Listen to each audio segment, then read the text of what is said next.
नमस्ते। मैं डॉक्टर स्नेहा आज का विषय लेकर आई हूँ नींद। अब आप लोग ये सोच रहे हो कि अभी नींद के विषय में हमें क्या जानकारी लेना चाहिए कि हम तो भर भर के सोते हैं, लेकिन ज़्यादा सोना या कम सोना हमारी सेहत के लिए ठीक है क्या, ये आज इस विषय में आपको बताने वाली हूँ। सबसे पहले तो हमारा बॉडी एक मशीन के इंजन की तरह होता है।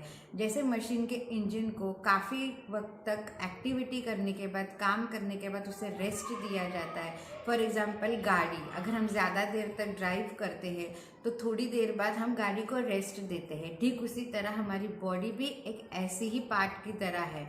वो ज़्यादा फिजिकल एक्टिविटी करने के बाद उसे एनर्जी की ज़रूरत रहती है, और वो एनर्जी डेवलप तभी करती है जब उसे रेस्ट मिलती है। तो इसीलिए हमारे शरीर के लिए नींद और रेस्ट होना बहुत ज़रूरी है।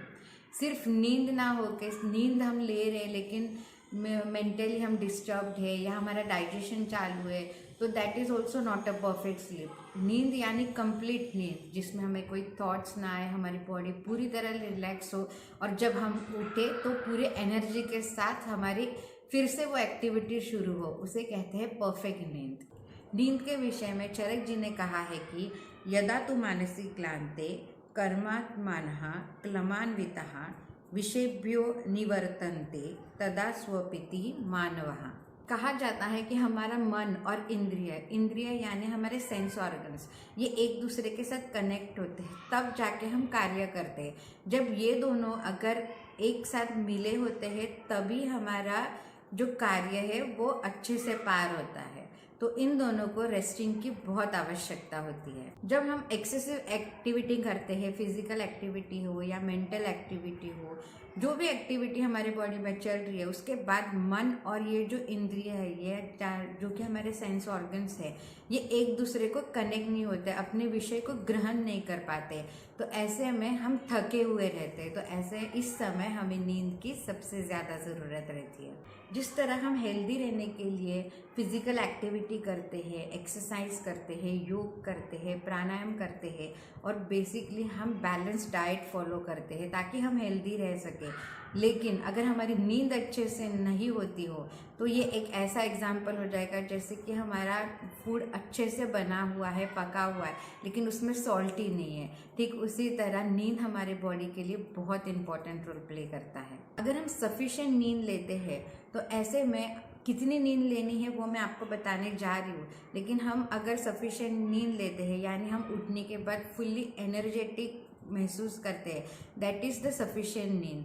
तो अगर वो उतनी अच्छे से होती है तो आपके शरीर में आरोग्यता मिलती है, आपकी बल वृद्धि यानी आपकी बॉडी की ताकत बढ़ने लगती है, आपके अंदर एक एनर्जी डेवलप होने लगती है, साथ ही आपका ब्रेन डेवलपमेंट भी बहुत अच्छे से होता है, आपका कंसंट्रेशन लेवल भी बढ़ने लगता है। आयुर्वेद शास्त्र में ग्रीष्म ऋतु यानी समर सीजन में बताया हुआ है कि आप दिन में सो सकते हो, बाकी सीजन में आप दिन में नहीं सोना चाहिए, स्पेशली हेल्दी पर्सन्स।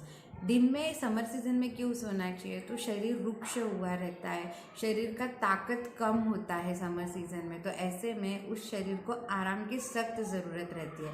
तो ऐसे में सिर्फ समर सीजन में आप दिन में सो सकते हो। समर सीजन छोड़ के बाकी के सीजन में कौन कौन सो सकते हैं, तो जिनको एसिडिटी हुई है, जो बच्चे हैं, बड़े लोग हैं, जिनको बार बार प्यास लगती है, जिनको लूज मोशंस होता है, जिनके बॉडी में स्वेलिंग्स आता है, ऐसे लोग दिन में भी समर सीज़न के अलावा भी बाकी सीज़न में सो सकते हैं। जो हेल्दी है वो सिर्फ कोशिश कीजिए कि समर सीज़न में दिन में सोए, वरना मैक्सिमम अपनी नींद रात में ही पूरी करें। समर सीज़न छोड़ के अगर आप बाकी सीज़न में दिन में सोते हो तो आपका वेट गेन होने से आपको कोई रोक नहीं सकता। इसीलिए आप कोशिश कीजिए, अगर आपको वेट लॉस करना है तो आप दिन में सोना अवॉइड कीजिए। कई लोग ये करते हैं कि दिन में सोते हैं और रात में जागते हैं। ये हेल्थ को, इम्यूनिटी को कम करने में बहुत इंपॉर्टेंट रोल प्ले करता है। क्या होता है, अगर हम दिन में सोते हैं और रात में जागते हैं तो हमारा वात दोष बढ़ने लगता है, और शरीर में कोई भी डिसीज़ होने के लिए वात दोष बहुत इंपॉर्टेंट रोल प्ले करता है। अगर ये ज़्यादा वृद्धि होती है तो अनेक रोग डेवलप करने की कोशिश करता है। अगर आपको नींद नहीं आ रही है, आप को डिस्टर्ब स्लीप हो रही है, तो ऐसे में आप अभ्यंग कर सकते हैं, मतलब बॉडी को मसाज कर सकते हैं तेल से फिर बाद में आप आँखों के ऊपर काकड़ी लगा सकते हैं, या आयुर्वेद शास्त्र में पंचकर्मा में एक तर्पण विधि बताया हुआ है, वो भी आप कर सकते हो, जिससे आपको एक रिलैक्सिंग सूदिंग नींद आने की संभावना रहती है। अगर आपके लाइफ में बहुत स्ट्रेस हो, आपको नींद के प्रॉब्लम्स हो, तो ऐसे में शिरोधारा भी आप कर सकते हो। इसके लिए आप नज़दीकी पंचकर्मा सेंटर से संपर्क कीजिए या फिर पंचगव्य चिकित्सालय पे कांटेक्ट कीजिए।